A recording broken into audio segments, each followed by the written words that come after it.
Bismillahirrahmanirrahim. Assalamualaikum warahmatullahi wabarakatuh. Pada kesempatan hari ini saya akan menjelaskan tentang sistematika penulisan skripsi atau tugas akhir.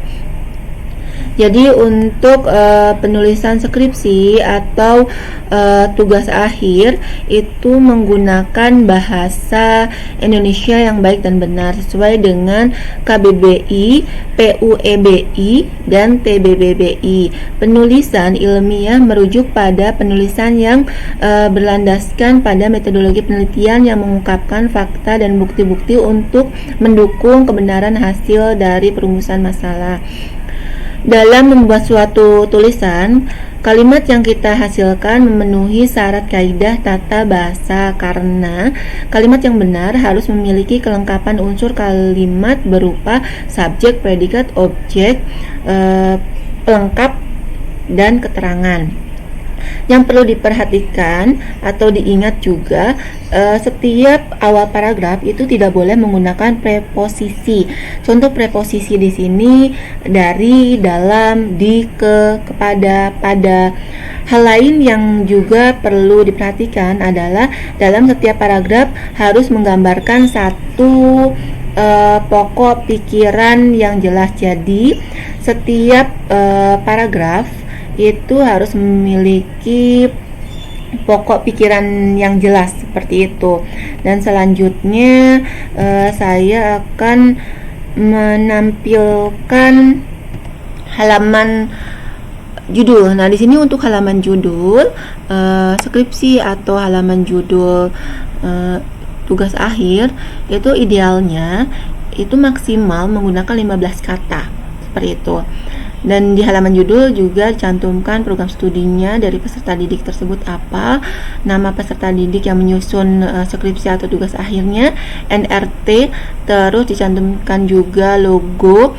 Nah, di sini saya mengambil logo Prodi Manajemen Teknologi Keimigrasian. Sebenarnya untuk logo di sini itu adalah logo Poltekim dengan ukuran 4x6 cm. Nah, di sini juga ada tahun di sini adalah tahun pembuatan skripsi atau tugas akhirnya. Nah, selanjutnya adalah lembar persetujuan. Di lembar persetujuan ini ada legalitas dari pembimbing 1 dan pembimbing 2 bahwa memang betul pembimbing 1 dan pembimbing 2 ini menyetujui skripsi atau tugas akhir dari peserta didik. Nah, selanjutnya ada lembar pengesahan. Untuk lembar pengesahan yang melegalitaskan adalah penguji dan juga ketua program studi. Nah, sini juga ada lembar pernyataan. Untuk lembar pernyataan ini adalah yang menyatakan yang menyusun skripsi atau yang menyusun tugas akhir, yang menyatakan bahwa memang skripsi atau tugas akhirnya dibuat tidak melakukan plagiat seperti itu. Dicantumkan juga materai 10.000 dan ditandatangani. Dan lembar ucapan terima kasih. Untuk ucapan terima kasih yang baik diberikan kepada orang-orang yang paling berperan dalam penyelesaian skripsi atau tugas akhirnya. Ucapan terima kasih sebaiknya tidak berlebihan dengan membuat pernyataan dan menyebutkan pihak-pihak yang tidak relevan. Dan selanjutnya adalah lembar abstrak. Untuk lembar abstrak itu mencakup problem statement, tujuan penelitian, alasan dilakukannya penelitian, metode, hasil, kesimpulan. Abstrak yang dibuat sebaiknya menggambarkan isi tulisan. Abstrak biasanya disajikan dalam 1 atau 2 paragraf tanpa menampilkan bentuk grafik, gambar, singkatan maupun citasi pustaka. Kata kunci atau keyword bisa didapat dari judul, abstrak maupun isi tulisan. Kata kunci tersebut merupakan kata-kata yang paling sering dipakai untuk mengetahui informasi mengenai topik yang disajikan. Abstrak merupakan rangkuman dari isi tulisan dalam format yang sangat singkat. Untuk skripsi, abstrak dibatasi hanya 1 halaman. Baik, selanjutnya adalah kita masuk ke bab 1. Untuk bab 1 yaitu pendahuluan. Bab ini merupakan bab perkenalan yang menguraikan atau menceritakan mengapa penelitian perlu dilakukan. Bab 1 ini berisi latar belakang, rumusan masalah, tujuan penelitian, manfaat penelitian, dan juga sistematika penulisan. Untuk latar belakang, menjelaskan konteks penelitian yang dilakukan, penulis harus dapat memberikan latar belakang mengenai isu yang akan diangkat dalam penelitian secara komprehensif sesuai dengan perkembangan situasi dan kondisi yang ada. Penulis harus mampu memposisikan topik penelitian secara luas dan mengemukakan gap atau rumpang yang perlu diisi dengan pendalaman topik yang akan diteliti.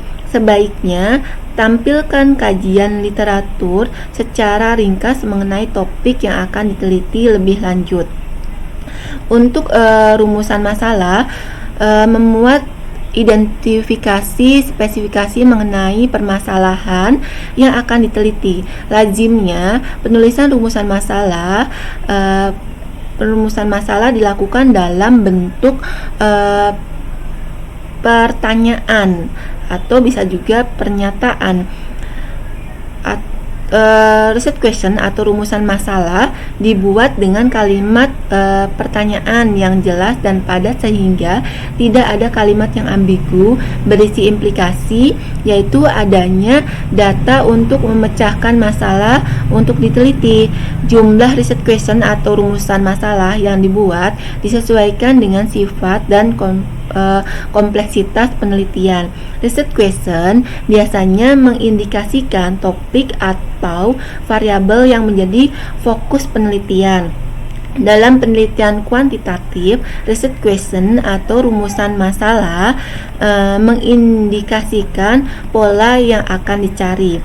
Nah, untuk tujuan penelitian adalah cerminan dari rumusan masalah. Penulis harus mengidentifikasi secara jelas tujuan umum dan tujuan khusus penelitiannya. Tujuan penelitian juga menggambarkan hasil-hasil yang diharapkan dari penelitian dengan memberikan jawaban dari rumusan masalah. Jadi jika rumusan masalahnya ada 2 rumusan masalah, berarti harus ada 2 juga tujuan penelitian, karena tujuan penelitian adalah jawaban dari rumusan masalah. Selanjutnya manfaat penelitian. Di pendahuluan atau di bab 1 juga terdapat manfaat penelitian, merupakan gambaran tentang nilai lebih penelitian atau kontribusi yang diberikan oleh peneliti dari penelitian yang dilakukannya. Nah, di bab 1 juga ada sistematika penulisan, merupakan gambaran umum dari bab ke bab dari isi skripsinya atau tugas akhirnya. Jadi menjelaskan gambaran umum dari per babnya. Nah, selanjutnya adalah bab 2, yaitu kajian pustaka. Tinjauan pustaka atau kajian pustaka merupakan suatu kerangka konsep untuk melakukan analisis fakta yang dikumpulkan dalam penelitian terhadap suatu permasalahan yang diambil. Sumber-sumber rujukan bisa berupa buku, jurnal, majalah, dan sebagainya. Hendaknya berasal dari sumber terbaru dan relevan dengan topik penelitian yang dilakukan. Selanjutnya bab 3 yaitu metode penelitian. Untuk metode penelitian menguraikan secara ringkas tentang metode yang akan digunakan pada proses penelitian.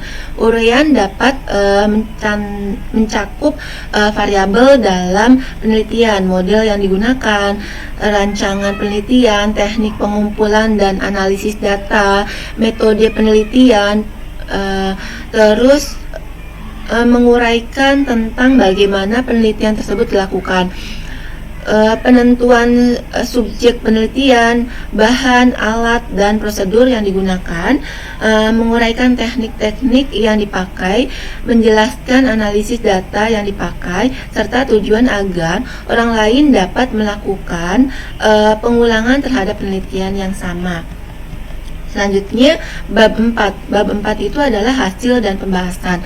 Bab 4 ini membahas penemuan dari hasil penelitian, mengintegrasikan penyajian, pengolahan, dan interpretasi, serta membuat outline dari hasil pengolahan data seperti tabel, grafik, gambar, dan sebagainya. Jangan menulis pembahasan panjang lebar, tetapi buatlah kalimat dengan argumen yang logis agar hasil penelitian maupun inti dari penelitian yang ingin diuraikan tidak terkesan umum dan dapat sampai kepada pembacanya. Selanjutnya bab 5 yaitu penutup. Di bab ini berisi kesimpulan dan saran. Kesimpulan biasanya menjelaskan tentang segala sesuatu yang belum dilakukan pada penelitian sebelumnya. Review hasil penelitian, review kelemahan-kelemahan, rangkuman kesimpulan, terus future research.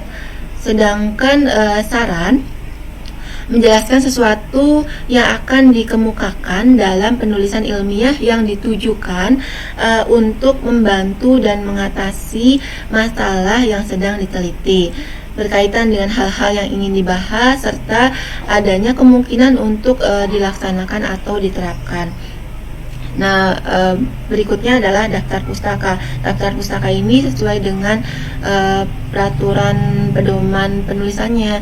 Jadi ada IEEE, ada apa style dan seterusnya. Itu disesuaikan dengan pedoman penelitiannya. Baik, mungkin itu yang bisa saya sampaikan. Kurang lebihnya saya mohon maaf. Sampai bertemu di lain kesempatan. Terima kasih atas perhatiannya. Wassalamualaikum warahmatullahi wabarakatuh.